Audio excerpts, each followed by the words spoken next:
ఫోన్లో అన్న కొంచెం ఫోన్లో చేరేసేవారు చెక్ కూడా రాసిస్తున్నాం.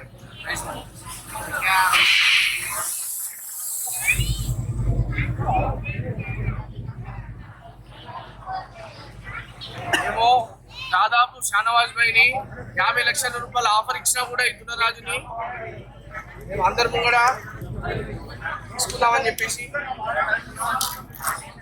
కొనుగోలు చేద్దామని చెప్పేసి ఆయన ఇస్తున్నా కూడా ఆయన దాదాపు 2 నెలల నుంచి మేము రిక్వెస్ట్ చేస్తున్నా కూడా ఆయన డబ్బులకి సొంత కొడుకులాగా ఆలోచించి తన దున్నరాజుని అమ్మడం లేదు. చూడండి, మనకు ఒక పశువుకి ఒక మనిషికి ఉన్నటువంటి అనుబంధము. మేము 2 నెలల నుంచి బతిలాడుతున్నాము 50 లక్షల రూపాయలు చెక్ తీసుకొని దున్నపోతున్నాము అని. ఆయన అమ్మకుండా ఆయన ప్రేమతోటి ఫ్రీగా తీసుకొచ్చి హైదరాబాద్లో మనకు పార్టిసిపేట్ చేయడం జరుగుతుంది.